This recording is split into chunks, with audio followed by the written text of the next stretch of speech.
Hey everybody, welcome back to Tree of the Week. I'm Serena with Climate High Tree Experts. If you checked out my last video, it talks about how Tree of the Week series is going to work. But if this is your first time tuning in, hello, nice to meet you. And this is where we're going to give trees their spotlight. And we're going to be working with trees in Arizona, throughout North America, and even the world. And it all comes down to you, the viewers, get to pick what tree we're focusing on. So I'm super excited for this video because this is going to be our first tree that we really dive into and talk about and give it its moment to shine. And the book that we're working on this week is going to be Trees of Arizona. So we're going to be talking about the native species within our state. So hopefully you guys are just as excited as I am. Now, a commenter did post a page number. Thank you. And I picked it, and I'm super excited to announce that the page number this week is number 66. So let's get over to that page in our book, and we'll find out what tree of the week it is this time. All right. So the tree that we're going to be talking about this week is going to be the Chihuahuan pine. All right, let's get into it. So the Chihuahuan pine is native to Arizona, but the southeastern part of the state. It's also native to southwestern New Mexico and Mexico, where it's primarily found. And one thing that I want to point out really quick is when I say native, that doesn't always mean native to the entire state. So this tree is native to southeastern Arizona, but it is not native to parts of the Verde Valley. Now, where this tree thrives best is going to be in the mountains, higher elevations, so from 5,000 to about 10,000 feet. So think of rocky slopes, the mountains. We may find the Chihuahuan pine scattered in different parts of the state too, just depending on the climate and the environment. So we have a lot of microclimates in Arizona. We have riparian zones, we have mesas, deserts, the mountains. So one tree may not work everywhere, and some may work everywhere. So that's kind of the beauty of our state. So just wanted to point that out there. When I say native, doesn't mean the entire state sometimes. So Chihuahuan pine.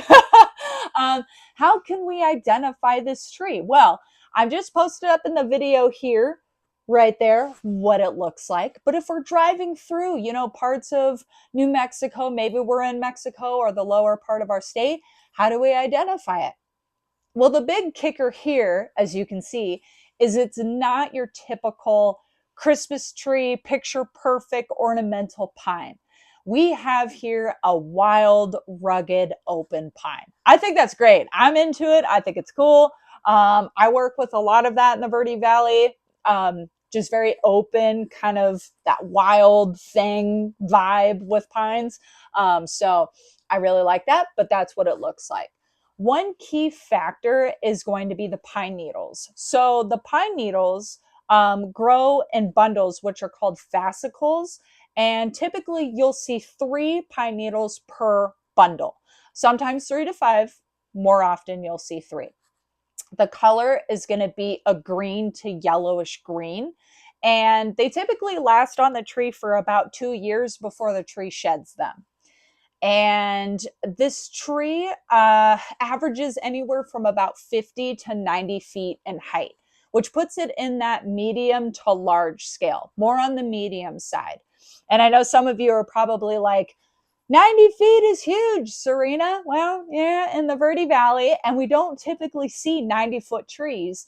But in comparison to all trees worldwide, 50 to 90 feet definitely is in that medium-sized range. So some probably could get a little bit taller just due to the right conditions, but more often than not, we'll see in the 50 to 90-foot range. The average lifespan for this tree is going to be about 200 to 400 years. So it's in for the long haul. And the bark is going to be a dark gray brown. And the bark on the trees actually gets a lot thicker as the tree matures. And that's kind of a key thing to remember really quick, because that'll be part of this interesting fact that I really want to share with you guys about the Chihuahuan pine. So, the Chihuahuan pine is what we call fire adapted. Not fireproof, not necessarily fire resilient, but fire adapted. So we think about where the tree is native to, the mountains, right? And when we think of the mountains and the forest, one of the first things that comes to our mind, especially in Arizona, is wildfire. So, with how long this tree lives and has been around, this tree has evolved over time to enhance its defense mechanisms against wildfire, against damage, essentially. So, the Chihuahuan pine, not only being fire adapted, it is one of two species of pine trees that actually can sprout back after a wildfire, after damage. That is so unusual to hear about pines. We think of a wildfire, we think of it raging through the forest, and we see all these pine trees, and we're like, okay, they're done for. One and done, they aren't coming back. It's the circle of life within the forest. But the Chihuahuan pine actually can sprout back. And the reason it can sprout back is really interesting and actually commonly found in other types of trees. So, I'll give you a little breakdown of a tree really quick. So, in pine trees, they rely heavily on their crown, and the crown is going to be the top part of the tree. Now, why that's important is because the pine needles that are up there, so it's leaves, the pine needles are feeding the entire tree. How they're feeding is through photosynthesis. Now, I could keep going and give you a whole biological breakdown. Check out our educational series on our YouTube channel, but we're going to keep it light and easy for you to understand, and we're going to keep it focused on the Chihuahuan pine. So, the Chihuahuan pine relies heavily on the crown, where the pine needles are feeding the tree. As we go down to the bottom of the tree, bottom of the trunk, we have where it meets the root system. That's called the root crown. And located at the root crown are what are called dormant buds or basal buds. And how the tree can sprout back is when a wildfire comes through and it damages the crown, it damages the tree, it sends a stress response within the tree and it wakes these dormant buds up and they're able to sprout back. So, a really easy example I can give you guys is we think of a mesquite. I talk with a lot of homeowners and, we're out in their yard and they're like, yeah, this mesquite keeps popping up and I keep cutting it down and it comes on back.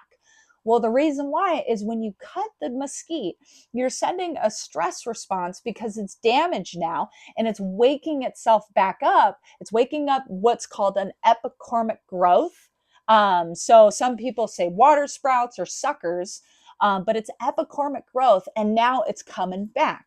Mesquites are really vicious and they come back.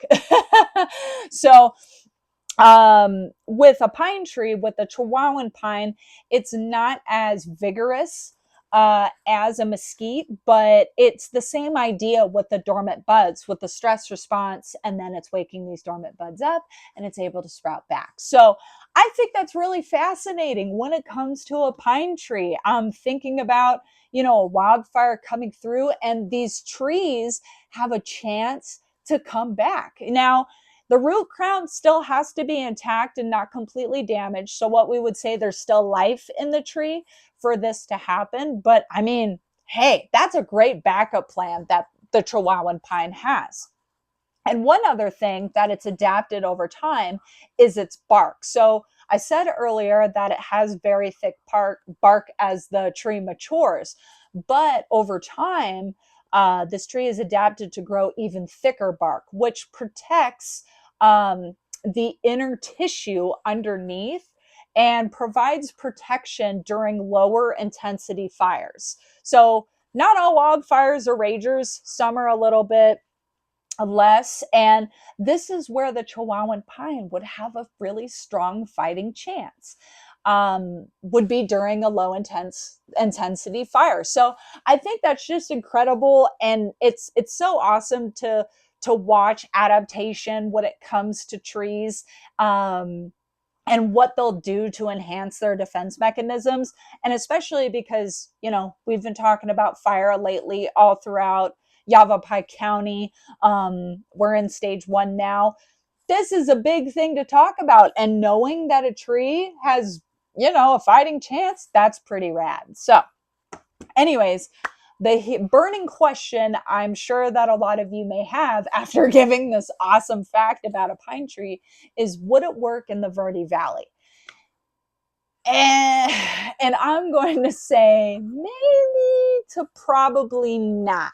And this is my opinion based off of what I know.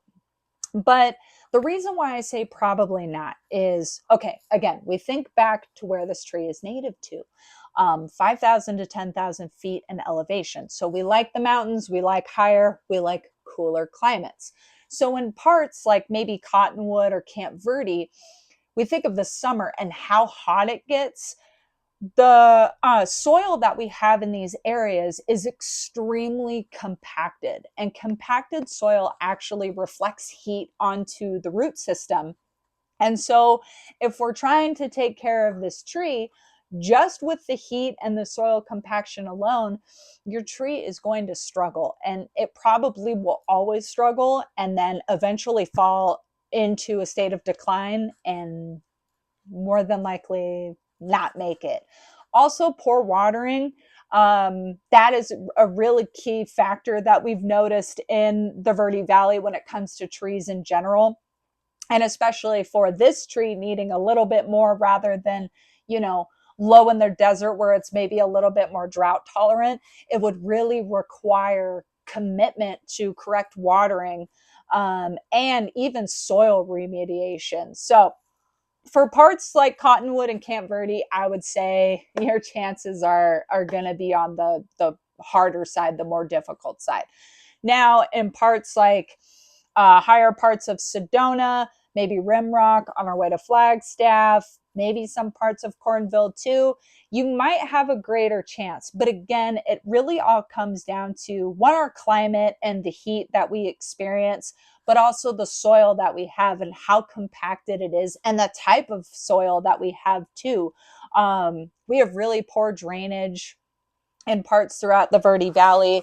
So having a strategic watering plan would need to be in place. And so overall, I would say this tree would really require a lot of maintenance and your commitment as a homeowner to allow this tree to be able to thrive at its best. So it's not one that you can just plant and walk away from.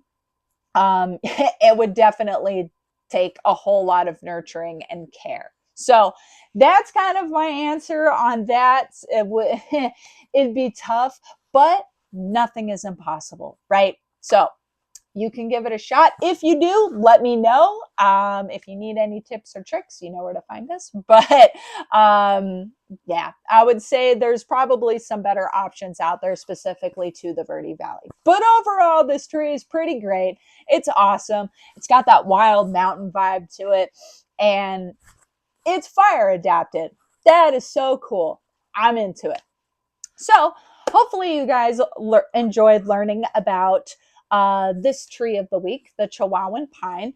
And if you're interested to learn more, please reach out. The whole purpose of the video is just to give these trees a spotlight. I'm going to teach you a little bit about the tree, but if you really want to dive in deep more, definitely feel free to reach out. You can purchase this book too if you wanted to learn more, or follow along within the series. And Google is always your best friend, so you can research too. But this is just to give this tree, the Chihuahuan pine, its moment. So I hope you guys enjoyed. Make sure to like and subscribe to our channel for updates. We do have Tree of the Week running every single week, so a next one will be coming. We also have our educational series and also Tree Talk with Ty, where he describes a little bit more in detail about what we do behind the scenes. And it's so cool. A lot of stuff that we do is cool, but might be a little bit biased. Anyways, let's wrap this up here. The tree that we'll be focusing on, the book that we'll be focusing on next week is going to be Trees of North America. So If you didn't understand from the first video, that's okay. If you're viewing whatever platform you're on, head to the comments and leave a page number. It could be your favorite number. It could be random, whatever you want. Drop a page number. I'll go through the comments. I'll pick one. That page number will be the lucky one. And we'll figure out what tree we're talking about next week. So hope you guys have a great rest of your week. I'll see you soon. And thanks for tuning in. Bye.